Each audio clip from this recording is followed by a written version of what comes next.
اعوذ باللہ من الشیطان الرجیم، بسم اللہ الرحمن الرحیم۔ آج ہم غیر المغضوب علیہم ولا الضالین پہ گفتگو کریں گے۔ خالق کائنات جل جلالہ نے سورہ فاتحہ کے اس آخری حصے میں ان کا ذکر کیا کہ جن پہ غضب ہوا۔ کسی بھی دور میں خالق کائنات جل جلالہ نے ان پہ غضب کیا، اور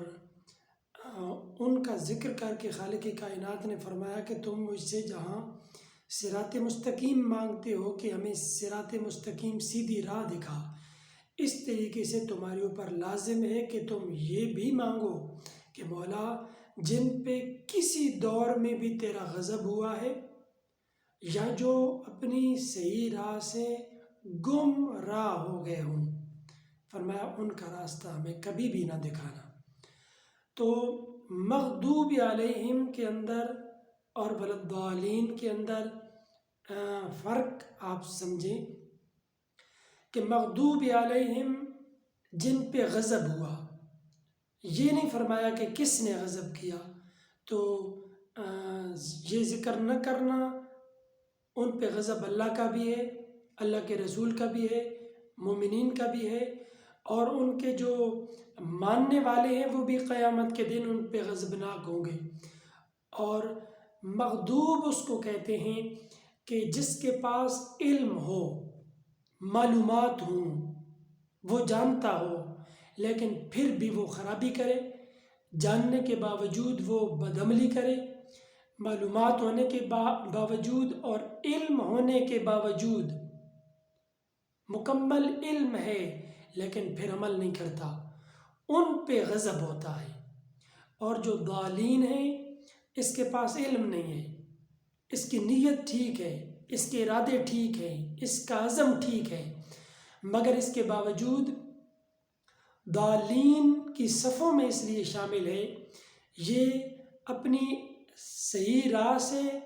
گما ہوا اس لیے ہے، گمراہ اس لیے ہے، اس لیے کہ اسے معلوم نہیں تو کیوں معلوم نہیں، اللہ سے دوری کیوں ہے، اللہ کے راستے سے دوری کیوں ہے، قرآن سے دوری کیوں ہے، حدیث سے دوری کیوں ہے، نماز و ذکر سے، تسبیح و تعلیل اور حج و زکوٰۃ سے اس کی معلومات نہ ہو کہ جو بدعملی ہے یہ گمراہ ہے، یہ اپنی راہ کو بھولا ہے۔ اور یہ صرف یہودیوں اور عیسائیوں کے بارے میں نہیں آیا، بلکہ وہ مومن جس کے پاس علم ہے لیکن علم ہونے کے باوجود وہ عمل نہیں کرتا، اور وہ جاننے کے باوجود وہ جان بوجھ کے، وہ بدنیتی سے وہ بدعملی کرتا ہے، تو یہ اس شخص کی طرح ہے کہ جس کو مکمل تیاری کرائی گئی ہو، جس کو ایک ایک چیز، ایک ایک سوال کا جواب سکھایا گیا ہو، لیکن اتنا کچھ بتائے جانے کے باوجود بھی وہ فیل ہو جائے، تو وہ مغضوب ہوتا ہے، اس پہ غصہ کیا جاتا ہے، وہ ٹیچر غصہ کرتا ہے، ماں باپ غصہ کرتا ہے کہ تیرے پاس اتنی معلومات تھیں، علم تھا، اتنا کچھ سیکھا تھا، سکھایا گیا تھا، تو خالق کائنات مغضوب غصے میں کیوں ہوں گے؟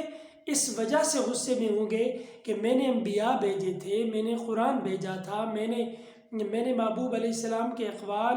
میں نے اپنے محبوب علیہ السلام کی حدیث بھیجی تھی، بڑے بڑے ائمہ، فقہاء، سلف و صالحین آئے، لیکن اس کے باوجود تیرے پاس اگر معلومات نہیں آ سکی تو ضالین کے اندر شامل ہے، اور اگر تیرے پاس معلومات ہیں، علم ہے، اور علم ہونے کے باوجود عمل نہیں ہے تو پھر تو مغضوب ہے۔ تو لہٰذا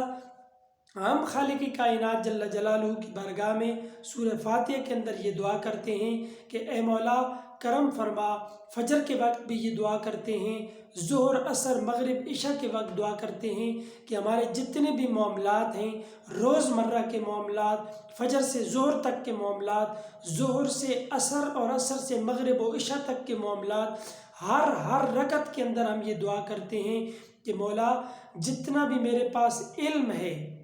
کہیں ایسا نہ ہو کہ میں اس پہ عمل نہ کر سکوں، جان بوجھ کے اس علم پہ عمل نہ کروں تو یہ میں مغضوب ہو جاؤں گا، اور اگر میں ضروری معلومات اور علم نہ سیکھوں تو ضالین کے اندر شامل ہو جاؤں گا۔ مولا کرم فرما نہ تو غیر المغضوب علیہم یعنی مغضوب کے اندر بھی مجھے شامل نہ فرما اور ضالین کے اندر بھی شامل نہ فرما۔ آمین آمین آمین۔